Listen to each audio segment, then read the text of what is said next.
بسم اللہ الرحمن الرحیم۔ السلام علیکم، میں ہوں ڈاکٹر نذیر صدیقی اور آپ دیکھ رہے ہیں میرا یوٹیوب چینل۔ ناظرین کرام، حال ہی میں آزاد کشمیر میں الیکشن ہوئے ہیں جس میں توقعات کے عین مطابق پی ٹی آئی نے کامیابی حاصل کی ہے اور دوسرے نمبر پر پاکستان پیپلز پارٹی آئی ہے اور اس میں مسلم لیگ نون ہار گئی ہے۔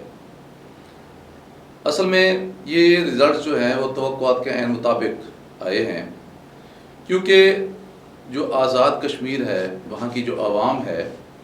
وہ ہمیشہ اس کوشش میں رہتے ہیں کہ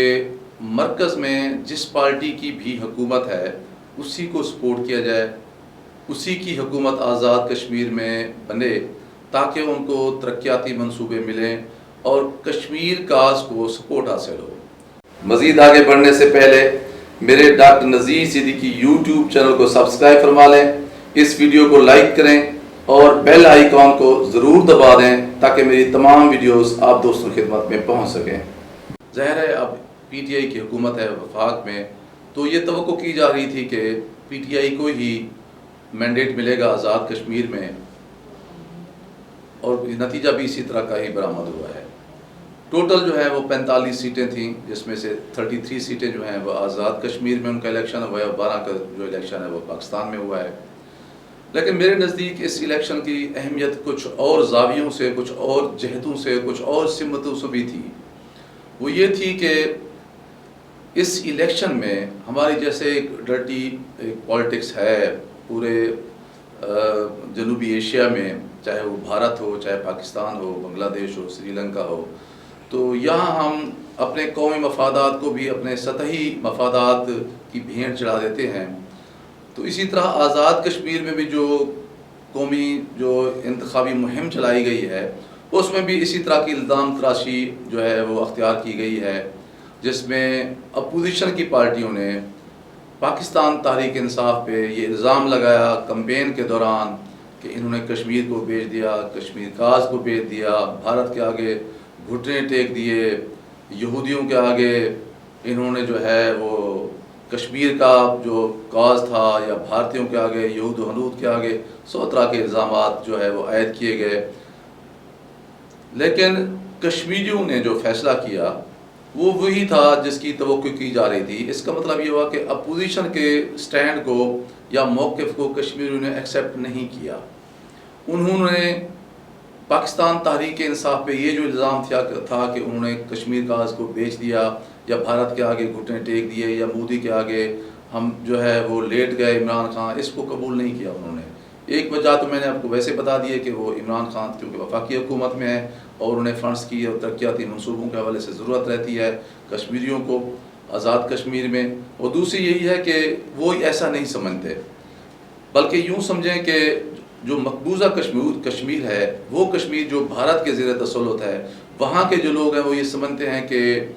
عالمی فورمز پر عمران خان نے بہت تگڑے انداز میں، بہت توانائی کے انداز میں کشمیریوں کے موقف کو اجاگر کیا ہے۔ ہاں، یہ علیحدہ بات ہے کہ عالمی فورمز پر پاکستان کی بات زیادہ جو ہے وہ نہیں سنی گئی، کیونکہ بھارت ایک بڑا ملک ہے، ایک بڑی منڈی ہے، اور پھر مغربی ممالک جو زیادہ وسائل رکھتے ہیں وہ بھارت کی سپورٹ کر رہے ہیں پاکستان افغانستان کے حوالے سے، یا چین اور روس کے ساتھ قربتوں کے حوالے سے زیادہ انفلوئنس نہیں کر سکتا مغربی ممالک کو، خاص طور پر امریکہ کو، اور امریکہ جو ہے وہ بھارت کا انتہائی قریبی اتحادی بنا ہوا ہے اور اسرائیل بھی اس کے ساتھ کھڑا ہوا ہے، اور بظاہر ہے آپ سمجھتے ہیں کہ اسرائیل کی جو لابی ہے وہ بھارت کو ہی سپورٹ کرتی ہے۔ لیکن ایون دین کشمیری جو ہیں وہ یہی سمجھتے ہیں کہ موجودہ حکومت نے، خاص طور پہ عمران خان نے، چاہے وہ اسلامو فوبیا ہو، چاہے کشمیر ہو، چاہے فلسطین ہو، چاہے افغانستان ہو، اس نے اسلامی امت کے جو خواہشات ہیں یا جو احساسات ہیں ان کی بھرپور طور پر ترجمانی کی ہے۔ تو یہی وجہ ہے کشمیر میں جو ہے آزاد کشمیر میں پی ٹی آئی کو بڑی ایک کامیابی ملی ہے، اور اس کا ایک مثبت جو ہے میسج پوری دنیا میں بھی گیا ہے۔ اس کا ایک اور پہلو بھی بہت اہم ہے، وہ یہ ہے کہ پورے بھارتی میڈیا میں بھرپور طور پر یہ مہم چلائی گئی کہ کسی نہ کسی طرح پاکستان تحریک انصاف کو اس الیکشن میں ناکامی حاصل ہو، مسلم لیگ نون کو کامیابی حاصل ہو۔ اصل میں یہ میں نہیں کہتا کہ نون لیگ خدا نخواستہ کوئی ملک دشمن جماعت ہے یا باقی جماعتیں زیادہ محب وطن ہیں. میرے نزدیک ساری جماعتیں ہی پاکستان سے محبت کرتی ہیں. یہ ہو سکتا ہے کہ شخصیات کی پالیسیوں سے جو ہے آپ اختلاف کر سکتے ہیں. کچھ عرصے سے خاص طور پہ جب سے میاں نواز شریف صاحب اقتدار سے معزول ہوئے ہیں اور ان کی بیٹی بھی، تو ان کے اندر ایک بڑا غصہ اور اشتعال، ہیجان،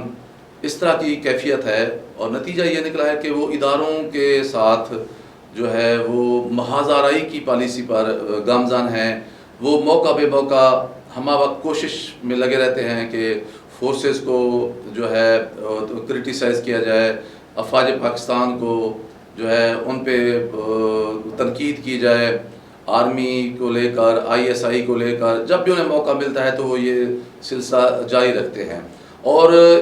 اس پالیسی کے نتیجے میں بھارتیوں کو، بھارتی میڈیا کو، نریندر مودی کو بڑی خوشی ہوتی ہے، کیونکہ ان کا مقصد بھی یہی ہوتا ہے کہ بھارتی جو ہے چاہتے ہیں کہ پاکستان کی فورسز کے مورال ڈاؤن کیا جائے اور ان کو تنقید کا نشانہ بنایا جائے. اور وہی پالیسی جو ہے وہ میاں نواز شریف صاحب بھی کرتے ہیں، ان کی بیٹی بھی مریم نواز یہی کچھ کرتی ہیں. تو اس الیکشن میں بھی تقریباً یہی کچھ کیا گیا کہ جو پاکستان کی فورسز ہیں وہ پاکستان تحریک انصاف کو سپورٹ کر رہی ہیں. تو بھارتی میڈیا کی خواہش تھی، نریندر مودی کی خواہش تھی، بھارت کی خواہش تھی کہ پاکستان تحریک انصاف ناکام ہو اور مسلم لیگ نون کو کامیابی ملے، لیکن ایسا نہیں ہوا. کشمیریوں نے وہ کچھ نہیں کیا جو بھارتیوں کی خواہش تھی. کشمیریوں نے وہ کچھ کیا ہے جو پاکستانیوں کی خواہش تھی، پاکستانی فورسز کی خواہش تھی، اور ان لوگوں کی خواہش تھی جو پاکستان سے محبت کرتے ہیں. اور ایک عنصر اور بھی بہت اہم تھا، اور وہ تھا یہ کہ میاں نواز شریف صاحب سے جو ملاقات کی ہے افغانستان کے نیشنل سیکیورٹی ایڈوائزر جو ان کا نام ہے حمداللہ محب، لندن میں جا کے، اس کی وجہ سے بھی نون لیگ کی جو الیکشن کی مہم تھی اس پر بہت ایڈورس ایفیکٹ جو ہے نا وہ مرتب ہوا ہے. کیونکہ یہ موصوف جو ہیں یہ پاکستان کو حال ہی میں بڑی گالیاں دیتے رہے ہیں، پاکستان کو ایسی سی گالیاں دیے جو جنہیں ہم دہرا بھی نہیں سکتے. پھر ان کا جا کے ایک ایسے شخص سے ملنا لندن میں جو پاکستان کے 3 دفعہ وزیر اعظم بھی رہ چکے ہیں، پھر اس کے بعد ان کا پاکستان کے خلاف عرضہ سائی کرنا، یہ ایک ایسی بات ہے جو نہ تو پاکستانیوں کو ہضم ہو سکی ہے، اور خاص طور پر آزاد کشمیر کے لوگ تو سوال ہی پیدا نہیں ہوتا، جو 1 لاکھ جو شہیدوں کے وارث ہیں. اور پھر پچھلے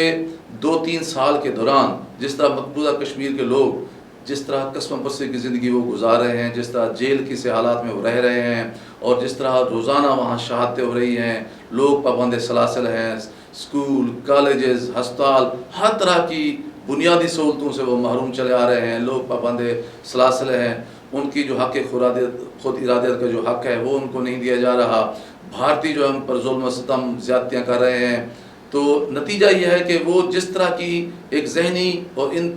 کیفیت سے دوچار ہیں، ظاہر ہے کشمیر جو آزاد کشمیر ہے وہ بھی اپنے ان مقبوضہ کشمیر کے بھائیوں سے انسپائریشن لیتے ہیں، ان کی ذہنی آپس میں ایک دوسرے کے ساتھ آہنگی ہے، اور اس کے اثرات جو ہے موجودہ جو نتائج برآمد ہوئے ہیں اس پر مرتب ہوئے ہیں. تو اس لیے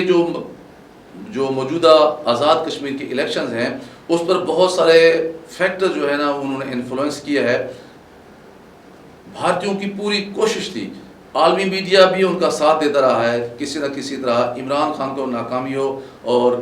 بھارت جو ہے اس کی یہ خواہش پوری ہو کہ پاکستان تحریک انصاف ناکام ہو، تاکہ بھارتی یہ کہہ سکیں کہ عمران خان کا موقف جو ہے وہ جھوٹ ثابت ہوا ہے اور بھارتیوں کی پالیسی کو کامیابی ملی ہے. لیکن آزاد کشمیر کے لوگوں نے یہ ثابت کر دیا ہے کہ چاہے وہ پاکستانی ہوں، چاہے وہ آزاد کشمیر کے کشمیری ہوں، چاہے وہ مقبوضہ کشمیر کے کشمیری ہوں،